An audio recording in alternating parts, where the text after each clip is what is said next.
Hello and welcome to the Ministry of the Real Truth. I've just previously created and posted up a video in accordance with the flat earth versus it being a globe, and the statement that the Bible states that there's four angels bound at the corners of the earth, so that makes the earth square and flat, verifying that it actually is incorrect if they're saying that it's in the Bible. So actually showed a verse where it states it's an orb, which is spherical, okay, or a globe. It's round. But if you look from outer space, look down onto the earth, apparently it looks like a circle, okay? So I guess if you're out in space, you could do that, right, and get away with it.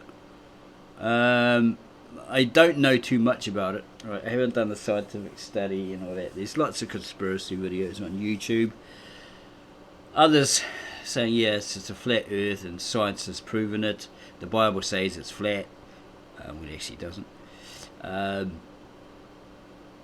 And scientists saying, "Oh, here's the proof that it's flat," and then other ones debunking it, saying, "No, it's not flat," etc., etc. Ongoing argument over it, right? Debate over it. So I just happened to find this book, looking on the internet, and it's called 100 Proofs That the Earth is Not a Globe, by William Carpenter, written in 1885. Okay. Did they even have astronauts or spaceships in 1885? Who knows? I don't think so. As far as I know, they didn't. So it could be an assumption, but I think maybe they worked it out through scientific studies, all that sort of stuff. Okay, a challenge to the Johns Hopkins University. 100 proofs that the Earth is not a globe. Dedicated to Richard A. Proctor, Esquire, one of his grandfather of Bob Proctor, the greatest astronomer of the age, by W. M. Carpenter. Referee for John Hampton, Esquire, in the celebrated scientific wager in 1870. Author of Common Sense on Astronomy, London 1866. Proctor's Planet Earth, Wallace's Wonderful Water, The Delusion of the Day, and so forth, so forth. Upright, Downright, Straightforward, Baltimore. Printed and published by the author, number 71 Chew Street, 1885. 25 cents, that's how much it was in those days. 5 copies, postage paid for $1. Again in those days. 5th edition, 6,000. 100 Proofs the Earth is Not a Globe, dedicated to R.A. This was just what we just read. Okay, to R.A. Proctor, Esquire. There's the index there. It has subjects like the aeronaut sees for himself, standing water level, surveyor's allowance, flow of rivers, the Nile, the seashore coming up.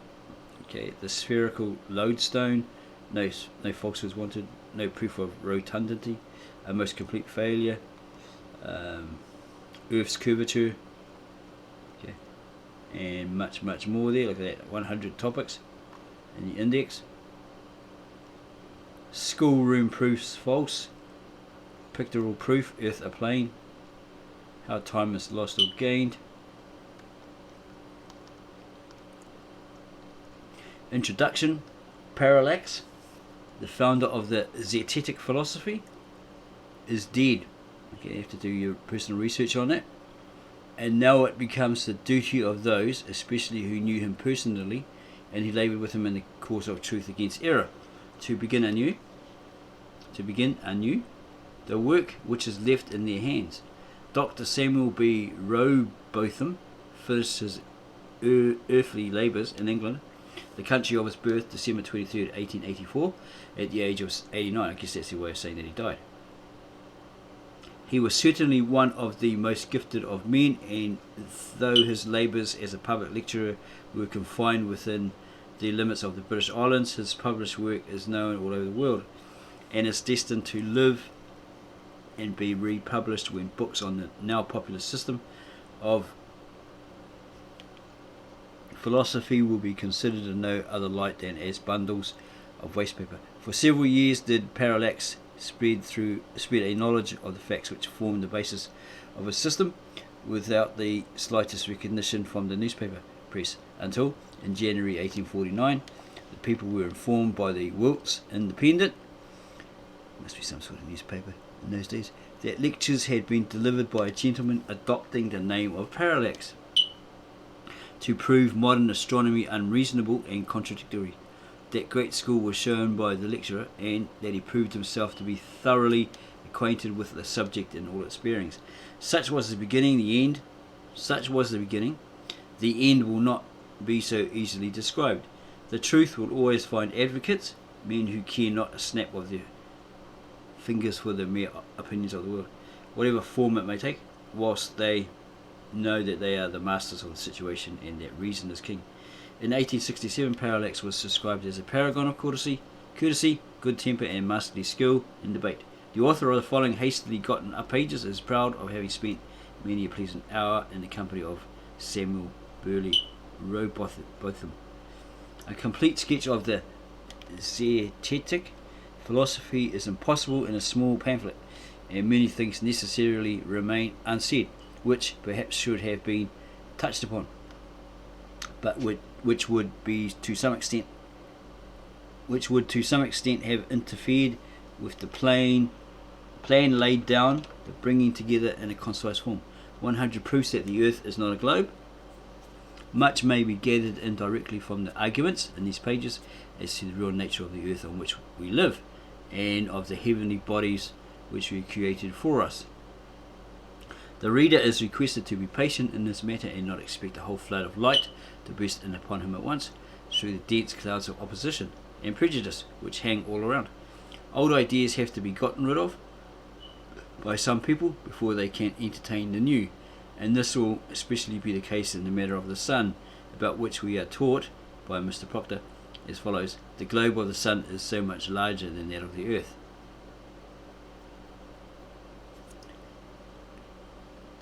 That no less than 1,250,000 globes as large as the earth would be wanted to make up together a globe as large as the sun.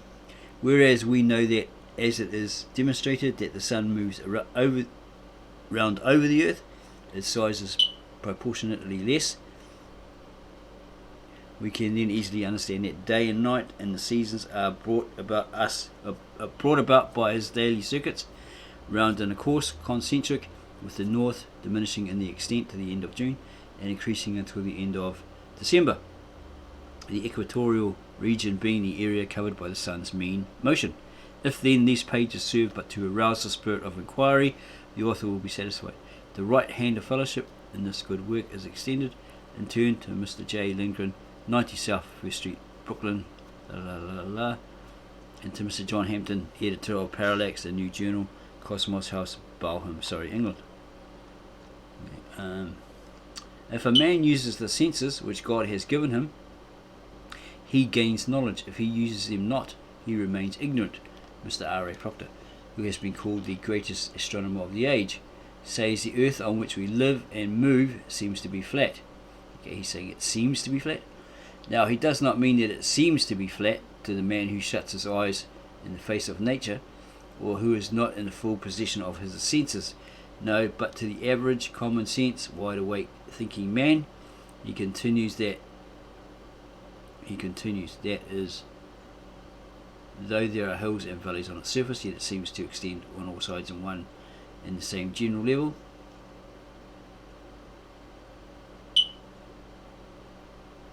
Again, he says there seems nothing to prevent us from travelling as far as we please in any direction towards the circle all around us, called the horizon, where the sky seems to meet the level of the earth. Mr. Proctor knows right well what he is talking about, for the book from which we take his words, Lessons in Elementary Astronomy, was written, he tells us, to guard the beginner against the captious objections which have from time to time been urged against accepted astronomical theories. The things which are to be defended, then are these accepted astronomical theories. It is not truth that is to be defended against the assaults of error. Oh no, simply theories, right or wrong, because they have been accepted. Accepted. Why? They have been accepted because it was not thought to be worthwhile to look at them. Sir John Herschel says we shall take for granted from the outset the Copernican system of the world. He did not care whether it was the right system or wrong one, or he would not have done that. He would have looked into it. But forsooth, the theories are accepted, and of course the men who accepted them are the men who will naturally defend them if they can. So Richard A. Proctor tries his hand, and we shall see how it fails him. His book was published without any date to it at all, but there is internal evidence which will fix that matter closely enough. We read of the carrying out of the experiments of the celebrated scientist Alfred R. Wallace to prove the convexity of the surface of standing water, which experiments were conducted in March 1870 for the purpose of winning £500 from John Hampton, Esquire, of Swindon, England, who had wagered that sum upon the conviction that the said surface is always a level one. Mr. Proctor says the experiment was lately tried in a very amusing way. In or about the year 1870, then Mr. Proctor wrote his book, and instead of being ignorant of the details of the experiment, he knew all about them, and whether the amusing part of the business was affected. Mr. Wallace wrongfully claimed £500 and got it, or that Mr. Hampden was a victim of the false claim. It is hard to say.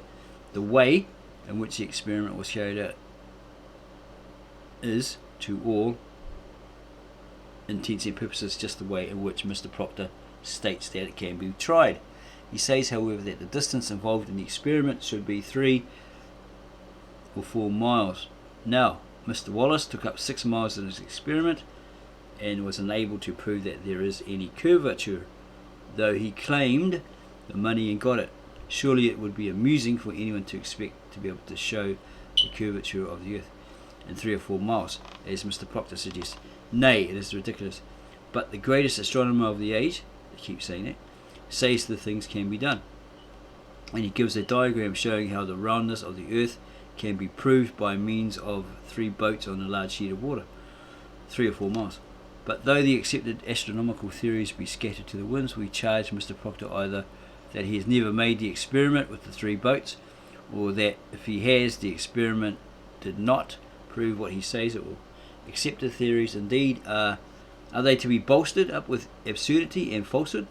Why, if they were possible to show the 2 ends of a 4-mile stretch of water to be on a level, with the centre portion of that water bulged up, the surface of the earth would be a series of 4-mile curves. But Mr. Proctor says we can set 3 boats in one line, in a line on the water, as at A, B and C, figure 7. Then if equal masts are placed in these boats and we place a telescope as shown, so that when we look through it we see the tops of the masts of A and C, we find the top of the mast B is about the line of sight. Now here is the point. Mr. Proctor either knows he ought to know that we shall not find anything of the sort. If he has ever tried the experiment, he knows that the 3 masts will range in a straight line, just as common sense tells us they will. If he has not tried the experiment, he should have tried it, or have paid attention to the details of experiments by those who have tried similar ones a score of times. And again, Mr. Proctor may take either horn of the dilemma he pleases. He is just as wrong as a man can be, either way. He mentions no names, but he says a person had written a book in which he said that he had tried such an experiment as the above and had found that the surface of the water was not curved. The person was Parallax, the founder of the Zetetic philosophy. He continues, another person seems to have believed the first and became so certain that the earth is flat as to wager a large sum of money, that if 3 boats were placed as in figure 7, the middle one would not be above the line joining the 2 curves. That person was John Hampton, and says Mr. Proctor, unfortunately for him, someone who had more sense agreed to take his wager and of course won his money. Now the someone who had more sense was Mr. Wallace, and says Proctor in continuation, He, Hampton, was rather angry, and it is a strange thing that he was not angry with himself for being so foolish, or with the person who said he had tried the experiment and so led him astray, but with the person who had won his money.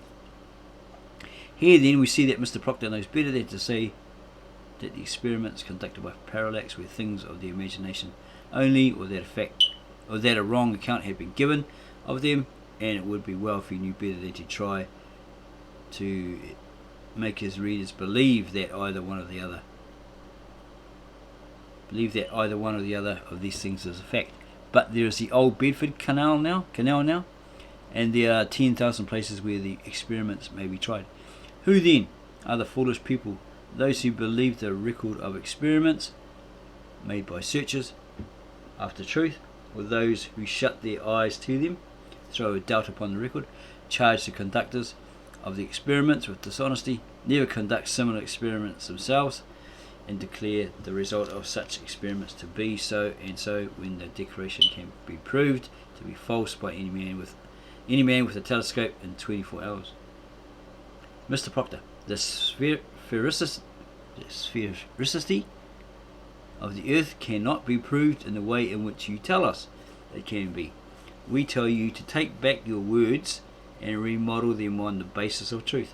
Such careless misrepresentation of facts are a disgrace to science. They are the disgrace of theoretical science today. Mr. Blackie, in his work on self-culture, says all flimsy, shallow and superficial work, in fact, is a lie of which a man ought to be ashamed. That the earth is an extended plane, stretched out in all directions away from the central north, over which it hangs forever the North Star, is a fact which all falsehoods that can be brought to bear upon it with their dead weight will never overthrow. It is God's truth, the face of which, however, man has the power to smirch all over with his unclean hands. Mr. Proctor says, we learn from astronomy that all these ideas, natural thoughts, natural though they seem, are mistaken.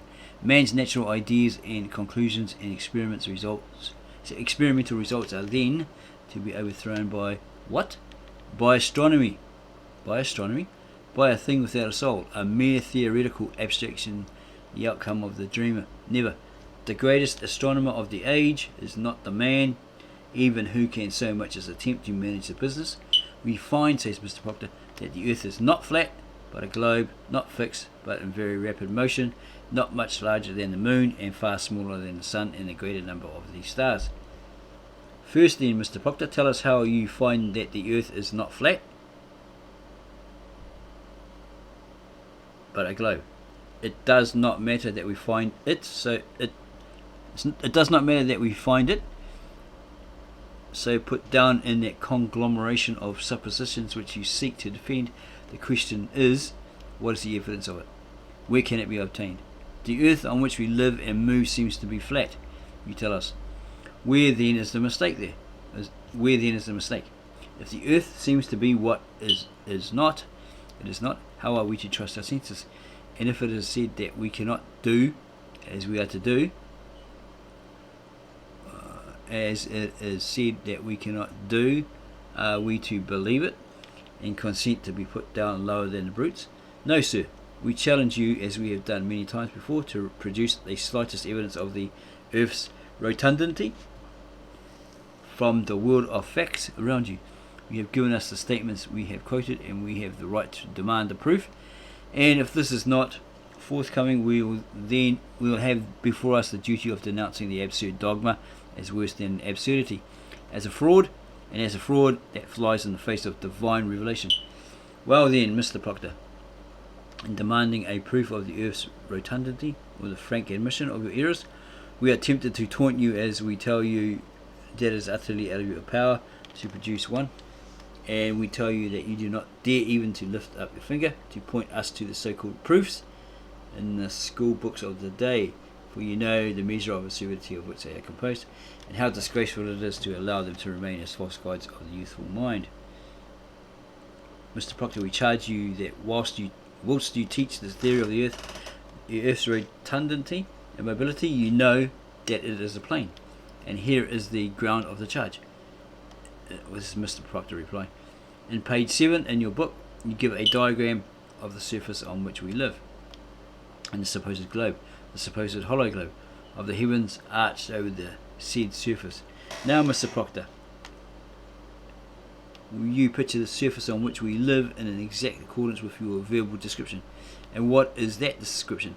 We shall scarcely be believed when we say that we give it just as it stands. The levels of the surface on which we live, and that there may be no mistake about the meaning of the word level, we remind you that your diagram proves that the level that you mean is the level of the mechanic.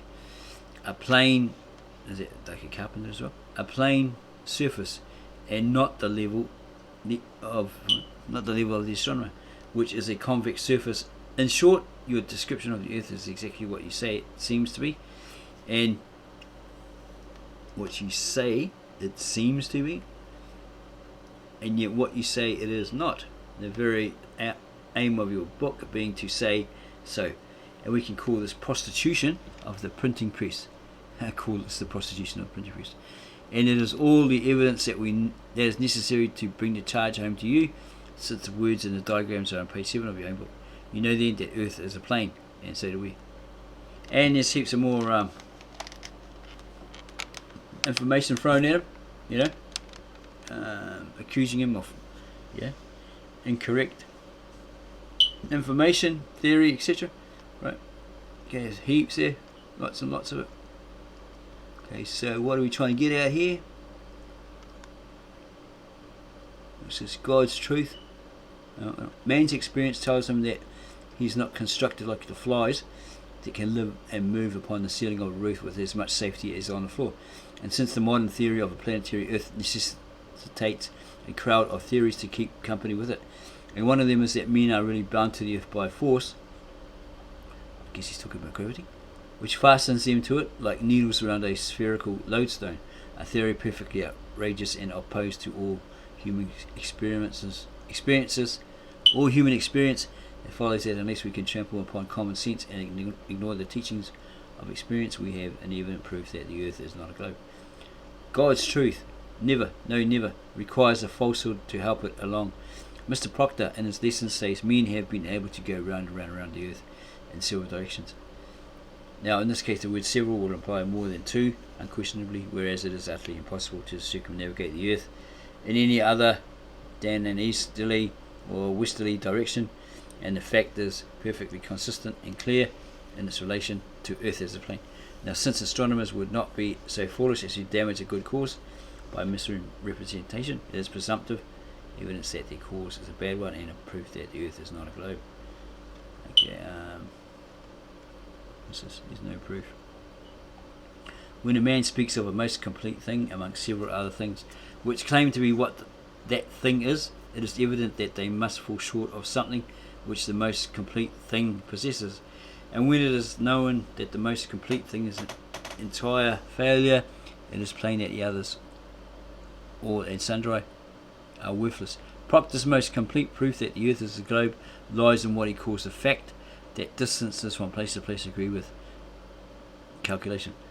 But since the distance round the Earth at 45 degrees south of the equator is twice the distance it would be on a globe, it follows that what the greatest astronomer of the age calls a fact is not a fact, that his most complete proof is a most complete failure, and that he might as well have told us at once that he has no proof to give us at all.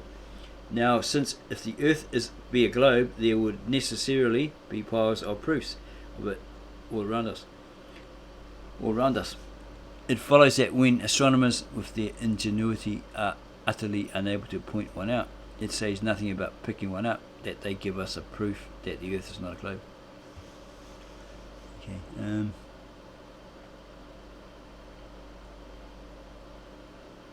The surveyor's plans in relation to the laying of the first Atlantic telegraph cable show that in 1665 miles from Valentia Island to St. John's, Newfoundland, the surface of the Atlantic Ocean is a level surface, not the astronomer's level either. The authoritative drawings published at the time are a standing evidence of the fact and form a practical proof that the Earth is not a globe.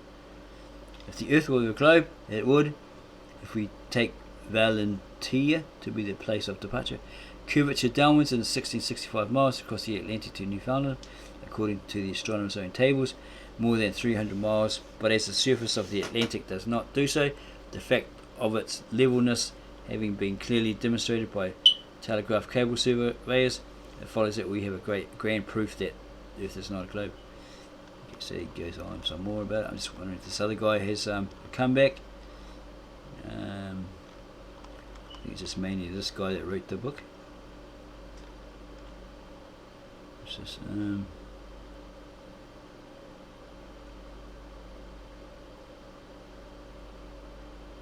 Okay.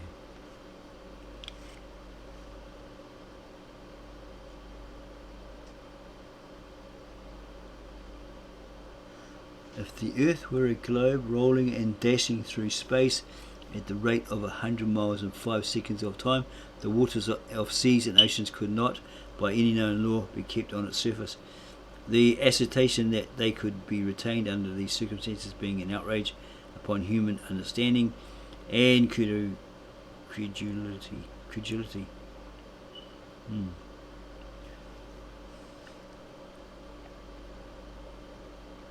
Okay.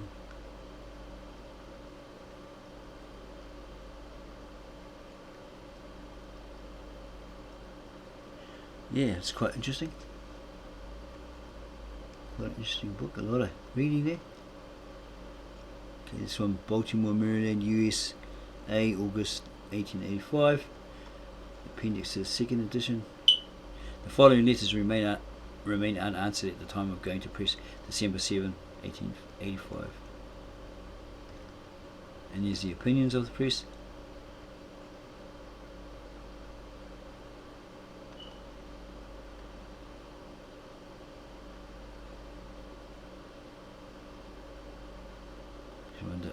If I was just wondering if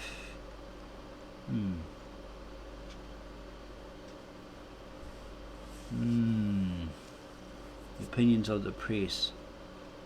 So many proofs every Saturday, September 26, 1885.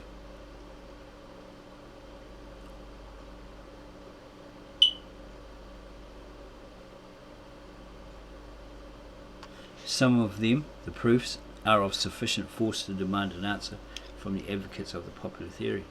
Baltimore Episcopal Methodist, October 28, 1885. Copy of letter from Richard A. Proctor, Esquire. Copy of letter from Spencer F. Beard, Esquire. These people writing back and forth to each other.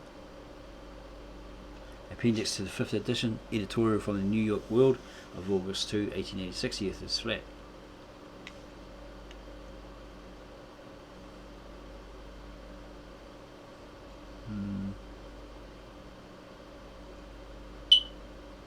The iconoclastic tendencies of the age have received many impetus from Mr. William Carpenter, who comes forward with 100 proofs that the Earth is not a globe. It will be a sad shock to many conservatives who have since their childhood fondly held to the conviction that the Earth is round, like an orange, a little flattened at the poles, to find that after all we have been living all these years on a prosaic and unromantic plane is far from satisfactory.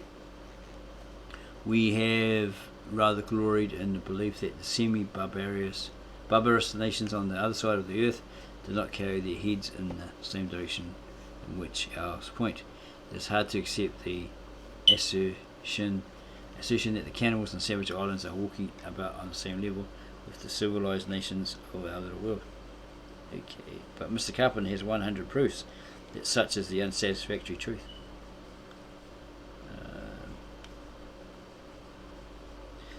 Perhaps after we have become used to the new idea, it will not become pleasant. The ancients flourished in the belief that the earth was a great plain. Why shouldn't we be equally fortunate?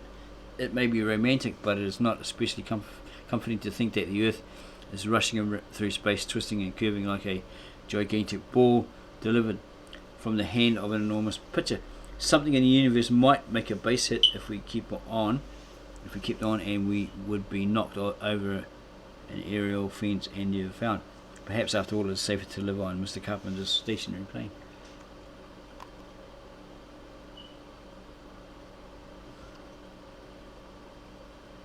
The author of the pamphlet is no flat, though he may perhaps be called a crank. St. Catherine's.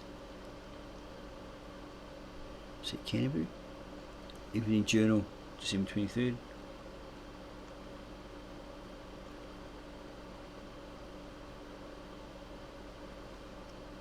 Different opinions on it. Letters to Professor Gilman of the Johns Hopkins University.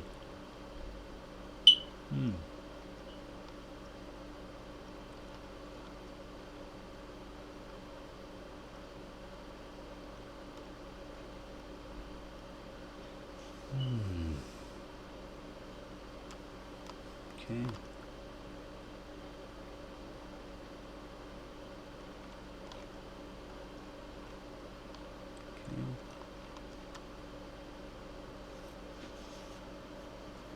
Okay, there's no mention of biblical scripture or verses, as a reference. So you'd have to find the information on this guy, right? What's his name? William Carpenter. Okay, so we have to go. Let's see if we can find it, set it out properly. W.M. Carpenter. Oh gosh. No, can't copy it, so I'm going to have to go up here. See what's the history on W.M. Carpenter. W.M.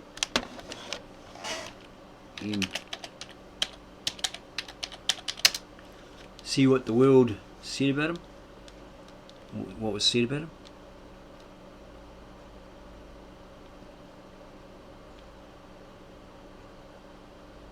W.M. Carpenter.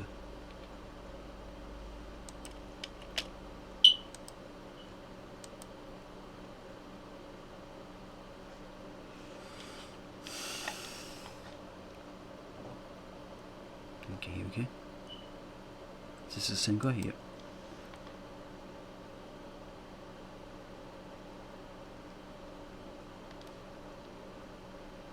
It's a portrait of him here. William Carpenter, flat earth theorist. William Carpenter, born 25th February 1830 to he died 1 September 1896, was an English printer and author and a proponent of the flat earth theory, active in England and the United States in the 19th century. Carpenter immigrated to the United States and continued his advocacy of the flat earth movement. Okay, goes on about where he was born, he had children, obviously married, had children. He died of a, what the hell's that? To a stroke of apoplexy. What's that? Bleeding with internal organs and the company. Okay. Advocate of the flat earth theory.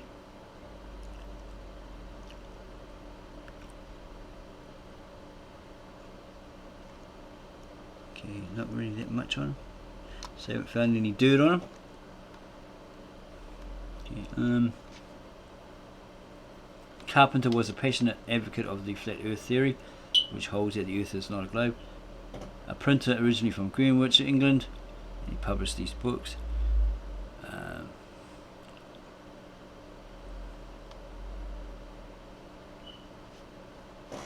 What does he say? Carpenter argued that there are rivers that flow for hundreds of miles towards the level of the sea without falling more than a few feet. Notably the Nile, which in 1,000 miles falls but a foot. A level expanse of this extent is quite incompatible with the idea of the Earth's convexity. It is therefore a reasonable proof that the Earth is not a globe. Citation needed to see if they actually said that. Right. This claim needs references to be reliable sources. Yeah. If the Earth were a globe, a small model globe would be the very best, because the truest thing for the navigator to take the sea with him. But such a thing as that is not known. With such a toy as a guide, the mariner would wreck his ship of a certainty. This is a proof that the Earth is not a globe. Again, another citation needed. This claim needs references to reliable sources. Carpenter was a proponent of English writer Samuel Rowbotham, English inventor and writer who wrote Zetetic Astronomy, Earth, Not a Globe, under the pseudonym. Okay, so that's a assumed name. Okay, or a false name. That person didn't actually exist. His work was originally published as a 16-page pamphlet 1849 and later expanded into a book 1865. Who produced a pamphlet with Carpenter's assistance called Zetetic Astronomy in 1849, arguing for a flat Earth, and published results of many experiments that tested the curvatures of water over a long drainage ditch, followed by another called The Inconsistency of Modern Astronomy and its Opposition to the Scripture. Rowbotham also produced studies, mostly printed by Carpenter, that purported to show the effects of ships disappearing below the horizon could be explained by the laws of perspectives. These all his principal works. Yeah, I don't see anything here really nasty about him. Okay.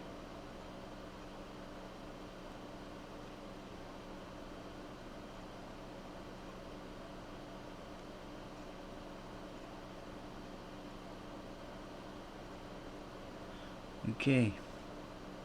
Anything else here on him? Let's look up here.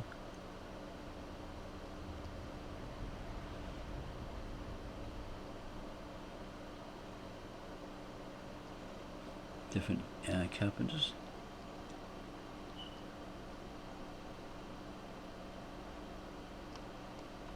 Okay.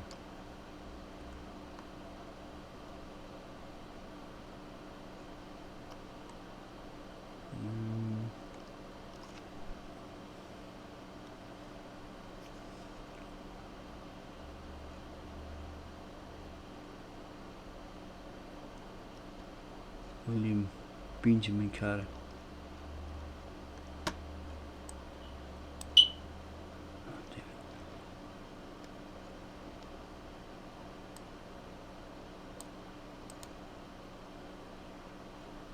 Maybe it's a different guy.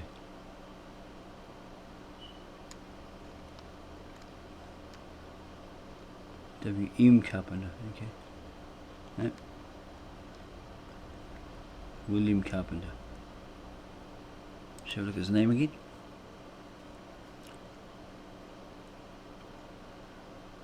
William Carpenter. Okay. Didn't have a middle name. Okay, where are we? Flat Earth theorist.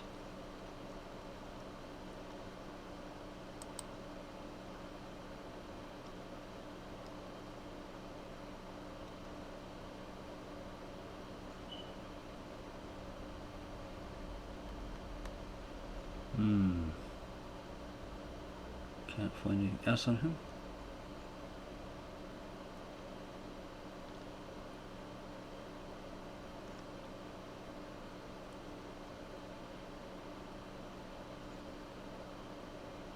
There seems to be anything else on him.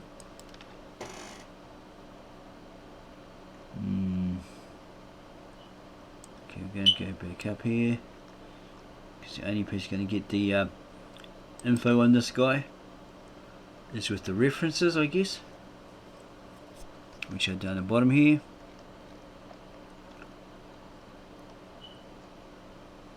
Thomas William Herringshaw, England's Birth and Christenings, no, 100 Proofs, no, that's his book, Parallax. Okay, Zetetic Astronomy, what was that about?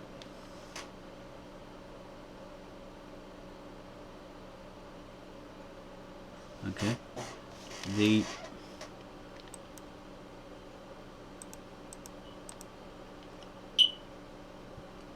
is chapter 14. Examination of the so-called proofs of the Earth's rotundity, why a ship's hull disappears before the masthead.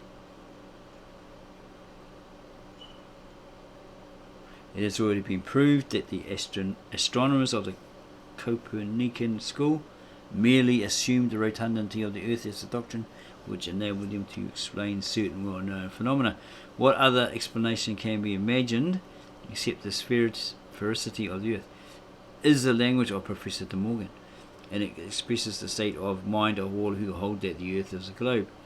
There is on their part an almost amusing innocence of the fact. Then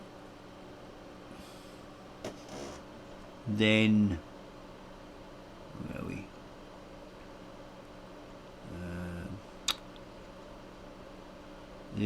There is on their part an almost amusing innocence of the fact then in seeking to explain phenomena by the assumption of rotundity. Another assumption is necessarily involved. Visualize that nothing else would explain the phenomena in question but the foregoing and gratuitous conclusion to which they have committed themselves. To argue, for instance, that because the lower part of an outward bound vessel disappears before the masthead, the water must be round, is to assume that a round surface can only produce such an effect. But if it can be shown that a simple law of perspective is in connection with the plane surfaces necessarily produces this, blah blah blah, goes none of that. Okay, here we go.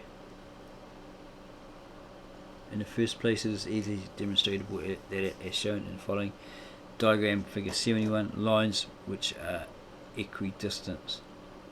The range of the eye or diameter of the field of vision, and so forth.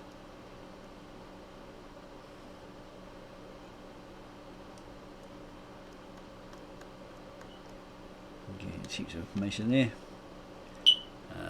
So into trees.